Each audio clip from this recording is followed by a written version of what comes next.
अक्सर लड़कियां अपने मनमाने ढंग से किसी भी जगह को जुरिस्डिक्शन दिखाते हुए वो केस फाइल कर देती हैं। वो कभी कभी आपको परेशान करने के लिए अपने मामा के घर का, अपने चाचा के घर का, अपने नाना के घर का, अपनी मौसी के घर का, अपने ताया के घर का, किसी के भी घर का एड्रेस दिखाते हुए वो वहां पर केस फाइल कर देती हैं। तो आपको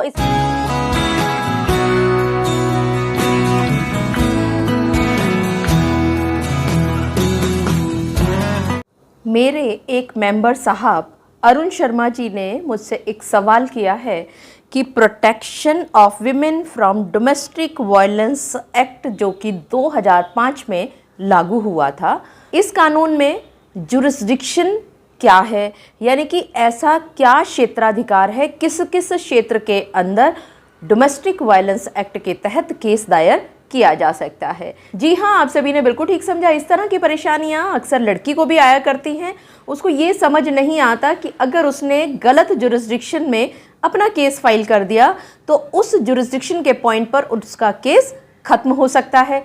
इसी तरह से जब पति के पास पत्नी के द्वारा किए गए डीवी एक्ट की कॉपी पहुंचती है तो सबसे पहले वो उसकी कमियां ढूंढने की कोशिश करता है और वो ये देखने की कोशिश करता है, जैसा कि अरुण शर्मा जी ने भी किया, कि इस केस में जुरिस्डिक्शन के पॉइंट पर कैसे इस केस को उड़ाया जा सकता है। इस वीडियो में आगे चलने से पहले इस चैनल को ज्वाइन करने के क्या क्या बेनिफिट्स या फ़ायदे हैं उसके बारे में मैं आपको जल्दी से बताना चाहूँगी। सबसे पहले तो आपको एक लॉयल्टी बैच मिल जाएगा जैसे ही आप इसकी मेंबरशिप लेते हैं। लॉयल्टी बैच मिलने से ये फ़ायदा होता है, जब हम सेशन में, आप सभी ने देखा होगा कि जब मेरा लाइव सेशन आता है तो उस समय पर बहुत सारे मैसेजेस आते हैं और उन सभी मैसेजेस को एकदम से पढ़ना और देखना थोड़ा सा मुश्किल हुआ करता है। लेकिन अगर आपको लॉयल्टी बैच दिया गया है तो आपका जो नाम है वो अलग कलर में आ जाएगा और साथ ही एक बैच भी उसके सामने नजर आएगा। तो आपके सवाल का जवाब ऐसा हो ही नहीं सकता कि ना दिया जाए। इसके अलावा अब से जो भी वीडियोस आया करेंगे पहले उनका एक्सेस हमारे मेंबर्स के पास जाएगा और उसके बाद ये सभी लोग इसको देख पाएंगे। इसके अलावा लाइव कमेंट्स में आप जितने भी कमेंट्स भेजते हैं, अगर आप मेंबर हैं तो वो हाईलाइटेड हो जाएंगे और ये आपको फ़ायदा दिया है यूट्यूब ने। मैं आपको क्या एक्स्ट्रा देने वाली हूँ आज मैं बताना चाहूँगी।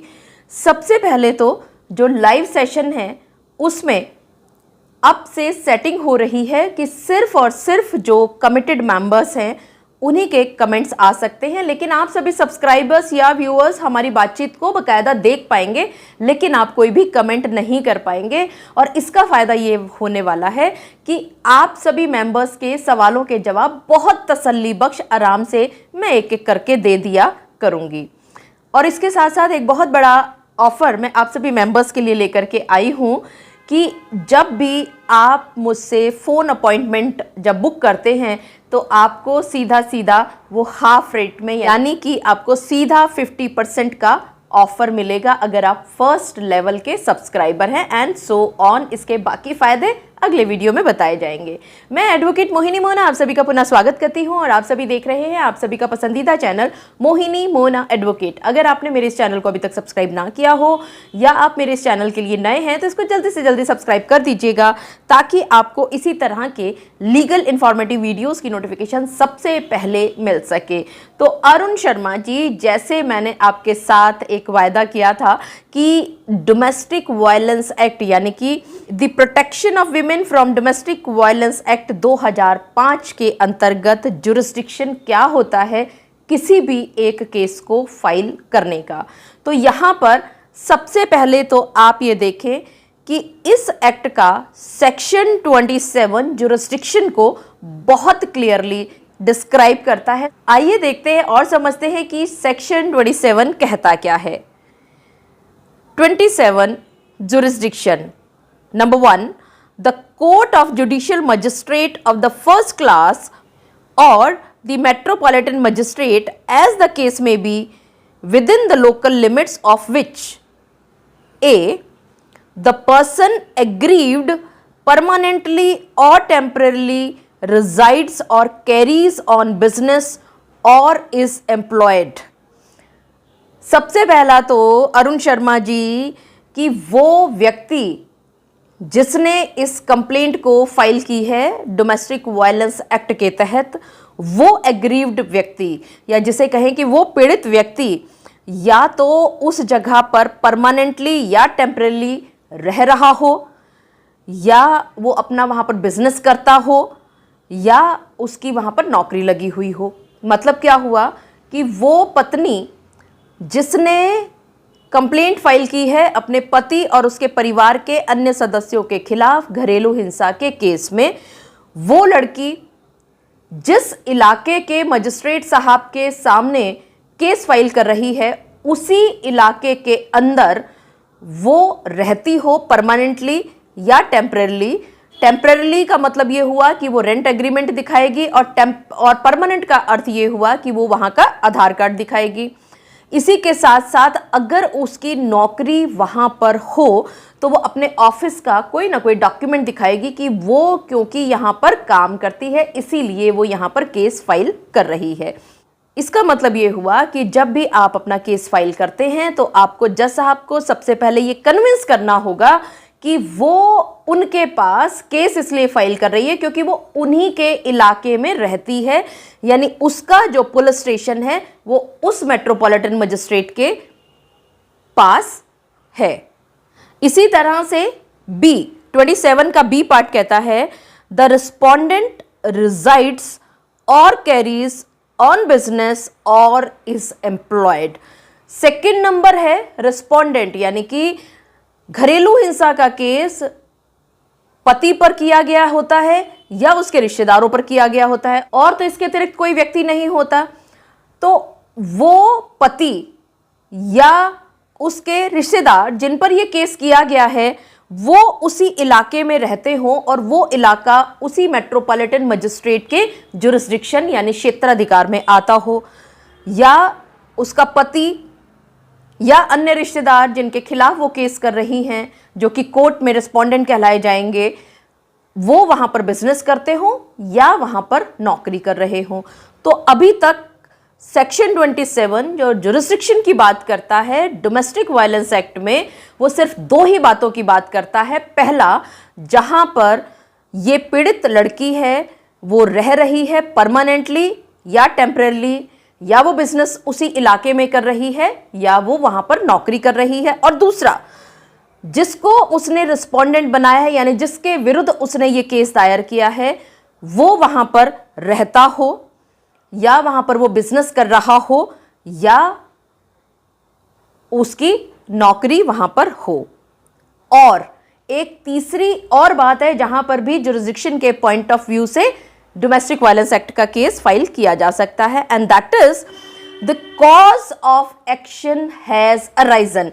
इसका मतलब ये हुआ कि ये जो लड़की है जो अपने आप को पीड़ित कह रही है पत्नी, और ये कहती है कि कॉज ऑफ एक्शन यानी कि वो सारी घटनाएं जिसकी वजह से वो ये कहती है कि उसके साथ घरेलू हिंसा हुई है, तो वो सभी घटनाएं ऐसे पुलिस स्टेशन में घटित हुई होनी चाहिए या ऐसे इलाके में घटित हुई होनी चाहिए जो कि ऐसे थाने के अंतर्गत आती हो, वो जगह जो थाना उस मेट्रोपॉलिटन मजिस्ट्रेट के क्षेत्राधिकार में आता हो।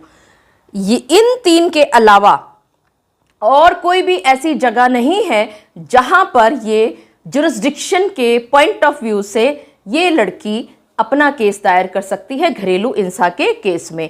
तो अरुण शर्मा जी, मेंबर साहब, आप ध्यान रखिएगा, इन तीन के अलावा अगर आपकी पत्नी ने कहीं पर भी ऐसी बात सिर्फ ये कह दी है कि हम लास्ट में यहाँ पर रहे थे या यहाँ पर हम दोनों की शादी हुई थी, तो इस वजह से वो जुरिस्डिक्शन का पॉइंट ले रही है, तो वो बिल्कुल भी नहीं बनेगा। उसको सिर्फ यही तीन कारण दिखाने पड़ेंगे, या तो वो खुद वहां पर रहती हो, या आप वहां पर रहते हो, या वो जो इंसिडेंट्स दिखा रही हैं वो उस इलाके का दिखा रही हो जो इलाका उस मेट्रोपॉलिटन मजिस्ट्रेट के अंतर्गत आता है। और इसके कमेंट्स भी ध्यान से सुनिएगा। This section lays down that the magistrate within the local limits of whose jurisdiction the aggrieved person permanently or temporarily resides or carries on business or is employed or the respondent resides or carries on business or is employed or the cause of action has arisen shall be the competent magistrate to grant protection orders and other orders and to try offences under the act. तो अरुण शर्मा जी, आपको ये बात भली भांति पता चल गई होगी कि इन 3 जगहों के अलावा अगर कोई भी पत्नी जुरिस्डिक्शन अपनी मनमानी ढंग से लेते हुए घरेलू हिंसा का केस दायर कर सकती हैं, तो आप section 27 of the protection of women from domestic violence act 2005 का लाभ उठाते हुए जुरिस्डिक्शन के पॉइंट पर उसको डिसमिस करवा सकते हैं। मुझे पूरा विश्वास है कि आप सभी को मेरे आज के इस वीडियो के माध्यम से यह बात भली भांति पता चल गई होगी कि अक्सर लड़कियां अपने मनमाने ढंग से किसी भी जगह को जुरिस्डिक्शन दिखाते हुए वो केस फाइल कर देती हैं। वो कभी कभी आपको परेशान करने के लिए अपने मामा के घर का, अपने चाचा के घर का, अपने नाना के घर का, अपनी मौसी के घर का, अपने ताया के घर का, किसी के भी घर का एड्रेस दिखाते हुए वो वहां पर केस फाइल कर देती हैं। तो आपको इस बात का ध्यान रखना है कि आपको वो सारे डॉक्यूमेंट्स इकट्ठे करने हैं जिससे आप कोर्ट में साबित कर पाए कि आपकी जो पत्नी है वो एक्चुअली परमानेंटली या टेम्परेली कहाँ पर रिजाइड करती है। और इस सब चीज़ों को देखने के लिए आपके पास बहुत सारी चीज़ें हो सकती हैं। आपके पास उसका आधार कार्ड हो सकता है, आपके पास अगर आपके पास बच्चे हैं तो वो बच्चे कहाँ स्कूल में जा रहे हैं उसके हिसाब से भी आप देख सकते हैं। ऐसा पॉसिबल नहीं है कि आपकी पत्नी ईस्ट ऑफ कैलाश की जगह दिखाए और उसके बच्चे पढ़ रहे हों यहाँ पर रोहिणी में। तो क्या ये पॉसिबल है कि आपके बच्चे रोज ईस्ट ऑफ कैलाश से रोहिणी में आते होंगे 2, 2.5, 3 घंटे का ट्रेवल एक साइड करते हुए? तो ये छोटी छोटी बातें हैं। अगर आपने इन बातों का ध्यान रख लिया तो अरुण शर्मा जी आपके साथ साथ मेरे बाकी सभी सब्सक्राइबर्स को, व्यूअर्स को भी इसका बहुत बड़ा लाभ मिल सकता है। मुझे पूरा विश्वास है कि आप सभी को मेरा आज का वीडियो भी बहुत अच्छा लगा होगा। अगर आपको मेरा आज का वीडियो भी अच्छा लगा तो इसको लाइक, शेयर और कमेंट करना ना भूलिएगा। और हाँ, अगर आप मेरे इस चैनल के लिए नए हैं तो इसको जल्दी से जल्दी सब्सक्राइब कर दीजिएगा ताकि आपको इसी तरह की लीगल इन्फॉर्मेटिव वीडियोज़ की नोटिफिकेशन सबसे पहले मिल सके।